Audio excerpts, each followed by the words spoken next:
एक तरफ तो हमारी सरकार देश के अंदर प्रवासी भारतीयों को रोकने के लिए एड़ी चोटी का जोर लगा रही है, वहीं दूसरी तरफ हर साल लगभग 1,80,000 भारतीय भारत की नागरिकता छोड़कर विदेशी नागरिक बन रहे हैं, जिनमें से लगभग 7,000 ऐसे हैं जिनकी आय साल की 8 करोड़ से ज्यादा है। नमस्कार साथियों, मेरा नाम शिवांक यादव है। आज हम एक ऐसे विषय पर बात करने वाले हैं जो है तो बड़ा गंभीर, लेकिन हमारी सरकार उसकी सुध नहीं ले रही है। 2030 तक जापान और जर्मनी को पीछे छोड़कर भारत तीसरी सबसे बड़ी अर्थव्यवस्था बनने की राह पर है, लेकिन प्रति व्यक्ति आय में अभी भी एक लंबा रास्ता तय करना बाकी है। लोगों के पास पढ़ाई, कमाई और स्वास्थ्य के मौके अपेक्षाकृत बहुत कम हैं।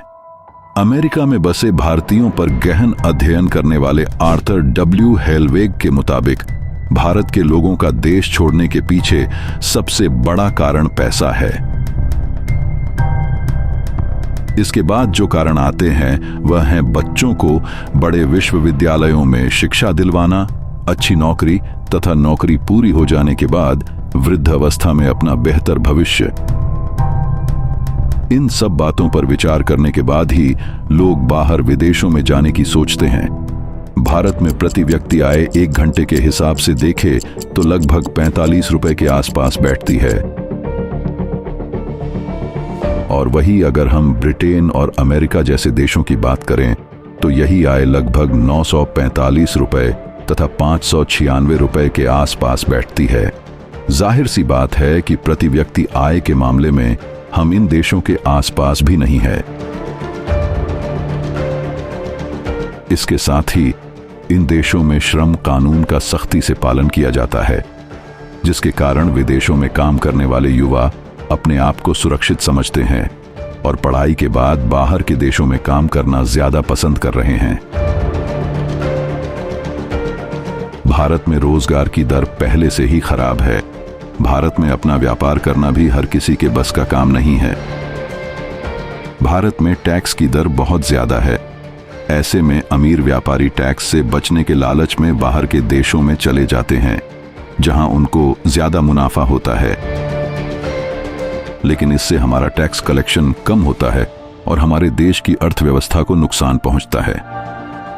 वही बाहर के देशों में टैक्स का सिस्टम बहुत ही साधारण होता है। वायुन की एक रिपोर्ट के मुताबिक 1996 से 2015 तक की बोर्ड परीक्षाओं में प्रथम श्रेणी में आने वाले आधे से ज्यादा छात्र बाहरी देशों में चले गए हैं और अब वहां नौकरी कर रहे हैं। यानी युवा भारतीयों का एक हिस्सा विदेशी देशों की तरक्की में अपना दिमाग लगा रहा है। विदेश मामलों के जानकार और JNU के प्रोफेसर राजन कुमार कहते हैं कि 2022 में 4 लाख से ज्यादा लोग बाहर पढ़ाई करने गए थे। इस दौरान उनकी पढ़ाई में होने वाला खर्च लगभग $27 मिलियन के आसपास था। इतना खर्च कर पढ़ने वाले बच्चे अच्छे भविष्य की भी उम्मीद रखेंगे, जो उन्हें भारत में नहीं मिल पाता। ऐसे में वो विदेश में ही रुक जाते हैं। अब इससे हमारे देश को 2 तरह का नुकसान होता है। पहला कि इतनी बड़ी संख्या में भारतीय पैसा पढ़ाई के नाम पर विदेश चला जाता है, और दूसरा हमारे देश का ज्ञान कभी वापस नहीं लौटता। आज हमारे देश में खड़ी इस समस्या का मुख्य कारण हमारे देश में बनने वाली अब तक की सरकारें हैं, जिन सरकारों ने सही मायने में अंग्रेजों के जाने के बाद इस देश को भारत बनाने के बारे में कभी सोचा ही नहीं। 1947 से पहले जब तक इस देश में अंग्रेज थे, उनका इस देश में सिर्फ एक उद्देश्य था कि उन्हें इस देश में सस्ते मजदूर चाहिए थे, और उसी के आधार पर उन्होंने हमारे देश की शिक्षा व्यवस्था का भी निर्माण करवाया। हमारे देश का जो धन था वो तो छीन ही लिया था उन्होंने। उसके साथ ही उन्होंने हमारे देश के संसाधनों का उपयोग माल बनाने में किया। हमारे देश के लोगों से मजदूरों की तरह काम करवाया।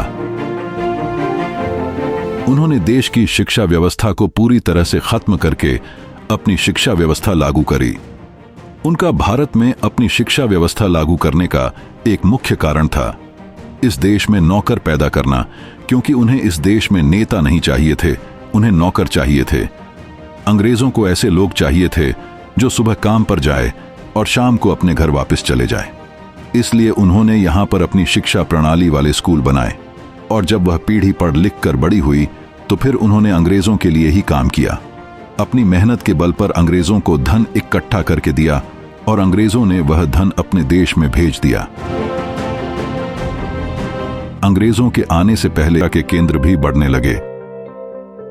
गुरुकुलों की स्थापना प्रायः वनों, गांवों या शहरों में की जाती थी।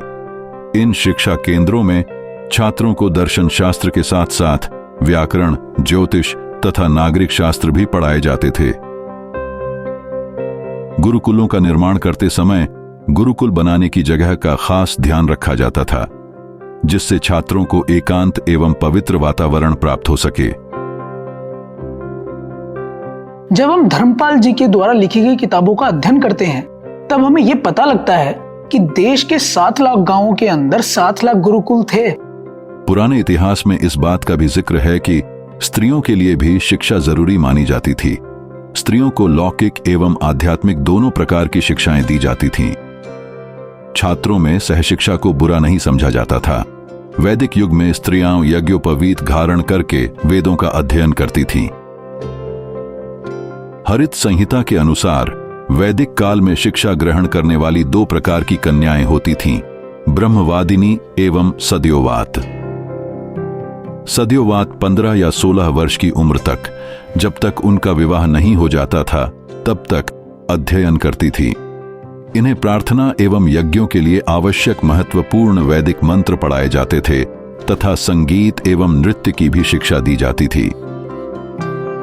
प्राचीन भारत में गुरु के पास रहकर शिक्षा प्राप्त करना अच्छा माना जाता था, इसलिए ज्यादातर गुरुकुलों में ही विद्यार्थियों के रहने की व्यवस्था होती थी। उस समय एक शिक्षक के पास एक साथ प्राय 15 से अधिक विद्यार्थी नहीं पढ़ते थे। कभी कभी तो केवल 4 विद्यार्थी ही एक शिक्षक के पास पढ़ाई करते थे। और इन गांवों के गुरुकुलों के अलावा बड़े बड़े विश्वविद्यालय भी थे। उस समय हमारे देश के विद्यार्थी कहीं विदेश पढ़ने नहीं जाया करते थे, बल्कि उल्टा इन विश्वविद्यालयों में विदेश से विद्यार्थी हमारे देश में पढ़ने आया करते थे।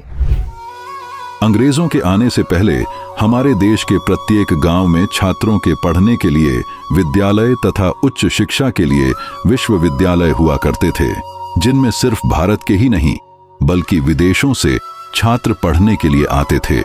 लेकिन अंग्रेजों ने इन धरोहरों को नष्ट कर दिया। आज आपको इस देश के प्राचीन विश्वविद्यालय के बारे में अवश्य जानना चाहिए, जिनका लोहा पूरा विश्व मानता था, तथा इनके बारे में आपको जरूर जानना चाहिए। इन विश्वविद्यालयों में सबसे पहले नाम आता है तक्षशिला विश्वविद्यालय का। तक्षशिला विश्वविद्यालय दुनिया की पहली यूनिवर्सिटी 700 ईस्वी में स्थापित की गई थी। शिक्षा का यह केंद्र तक्षशिला था। इसे हिंदू और बौद्ध शिक्षा का केंद्र माना जाता था। आपको जानकर हैरानी होगी कि तक्षशिला में आजकल की यूनिवर्सिटी की तरह कोई सिलेबस नहीं था। कई महान शिक्षकों ने यहां बड़ी संख्या में छात्रों को पढ़ाया है। छात्र को पूरी छूट थी कि वो जिस शिक्षक की कक्षा में पढ़ना चाहता है पढ़ सकता है। शिक्षक भी अपनी पसंद के आधार पर कितने भी छात्रों को पढ़ा सकते थे। किसी भी शासक ने कभी भी तक्षशिला के कामकाज में हस्तक्षेप करने की कोशिश नहीं की। यहां कभी भी किसी छात्र को कोई फीस भी नहीं देनी पड़ी, क्योंकि हमारे देश में किसी चीज के बदले ज्ञान बेचे जाने पर नाराजगी जताई जाती थी। दूसरा नाम आता है नालंदा विश्वविद्यालय। भारत में ही दुनिया का पहला आवासीय विश्वविद्यालय खुला था, जिसे हम नालंदा विश्वविद्यालय के नाम से जानते हैं। इस विश्वविद्यालय की स्थापना 450 ईस्वी में हुई थी। नालंदा विश्वविद्यालय प्राचीन भारत में उच्च शिक्षा का सर्वाधिक महत्वपूर्ण और विख्यात केंद्र था। प्राचीन नालंदा विश्वविद्यालय की स्थापना गुप्त काल के दौरान 5वीं सदी में कुमार गुप्त प्रथम ने किया था। इतिहास के अनुसार सन 1193 में बख्तियार खिलजी के आक्रमण के बाद इसे बर्बाद कर दिया गया था। कहा जाता है कि आक्रमण के दौरान यहां पर आग लगा दी गई। उस समय नालंदा विश्वविद्यालय के पुस्तकालय में इतनी किताबें थीं कि कई सप्ताह तक आग नहीं बुझ पाई। तीसरा नाम आता है मिथिला विश्वविद्यालय। यह विश्वविद्यालय अपने न्याय शास्त्र के लिए बहुत प्रसिद्ध था। न्याय शास्त्र की स्थापना अक्षपाद गौतम ने की थी। इसे बाद में गंगेश उपाध्याय द्वारा विकसित किया गया था। 12वीं सदी से 15वीं सदी तक यह शिक्षा और संस्कृतियों का एक महत्वपूर्ण केंद्र था। इस विश्वविद्यालय की परीक्षा का नाम सलाका परीक्षा था। इसकी जांच द्वार पंडितों के द्वारा की जाती थी। इस परीक्षा में छात्रों को पांडुलिपि के पेज के उस हिस्से की व्याख्या करनी होती है जिसे सुई से छेदा जाता है। यह परीक्षा उम्मीदवारों के लिए उच्च शिक्षा के प्रमाण पत्र पूरा करने के लिए थी। चौथा नाम आता है शारदा। आजादी के बाद हमारे देश के नेताओं ने अंग्रेजों के द्वारा चलाई गई किसी भी व्यवस्था को नहीं बदला, जबकि होना यह चाहिए था कि अंग्रेजों के जाने के बाद हमारे नेताओं को हमारी शिक्षा प्रणाली पर भी ध्यान देना चाहिए था। उदाहरण के लिए मान लेते हैं कि आपके घर पर किसी अनजान व्यक्ति ने कब्जा कर लिया और कब्जा करने के बाद आपके घर की व्यवस्था को अपने अनुरूप ढाल लिया, लेकिन जब आपने कुछ दिनों के बाद विद्रोह करके उस व्यक्ति को अपने घर से निकाल दिया, तो फिर आप अपने घर की व्यवस्था को फिर से अपने अनुरूप ढालेंगे, न कि वैसा ही रखेंगे जैसा वह बाहर का व्यक्ति उस घर को छोड़कर गया था। आज के समय में ग्रामीण क्षेत्र में जब कोई बच्चा 12वीं कक्षा में पढ़ रहा होता है तो उसके दिमाग में उससे आगे की पढ़ाई के लिए शहर जाने का ख्याल आता है। फिर अगर वही बच्चा और अच्छी पढ़ाई के लिए दिल्ली जैसे शहर में आता है, लेकिन वहीं अगर हम दिल्ली के बच्चों की बात करें तो फिर उसको पढ़ाई के बाद सीधे विदेश जाना होता है और इस तरह से एक बहुत बड़ी संख्या में ज्ञान का पलायन होता है। अब जब हमारा ज्ञान हमारे देश से बाहर जाएगा तो हमारे देश का नाश होना तो तय है। हमारे देश में लोग गांव छोड़कर शहर की ओर तभी गए जब उनके गांव के रोजगार खत्म हो गए। जैसे कि पहले हमारे देश में एक परिवार का एक ही रोजगार हुआ करता था। मान लीजिए एक परिवार में अगर 3 भाई थे तो तीनों भाई कुम्हार ही थे। किसी और परिवार में अगर 4 भाई थे या 5 भाई थे तो 5 भाई लोहार ही थे। पांचों भाई लोहारी का ही कार्य किया करते थे। लेकिन जब हमारे देश के रोजगार खत्म किए गए तब वे भाई अलग अलग नौकरी ढूंढने के लिए अलग अलग शहरों में गए, और जब वो शहरों में गए तो हमारे संयुक्त परिवार टूट गए। इसी प्रकार पूरे देश के अंदर एक पलायन शुरू हो गया और आज से 100 या 150 साल पहले तक लोग अपने गांव को छोड़ा नहीं करते थे। लेकिन इन 100-150 साल के अंदर व्यवस्था इतनी बुरी बिगड़ी कि लोग पलायन करने को मजबूर हो गए। मतलब कि आप ये सोचिए कि आज से 100, 150 या 200 साल पहले तक लोगों को अपना गांव छोड़ने की जरूरत ही नहीं पड़ी।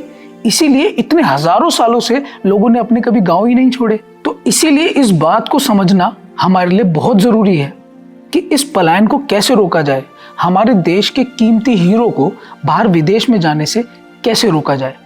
ये काम हमारे देश की सरकारों का है कि वह यहाँ पर इस प्रकार की नीतियां बनाए कि हमारे देश से लोग बाहर ना जाएं और हमारे देश में गांव में रहने वाले लोग भी शहरों की ओर ना आए। अगर सरकार इस पलायन को रोक नहीं पाई तो आज जो हमारे देश का हाल है वो आने वाले 100 साल तक भी ऐसा ही रहेगा।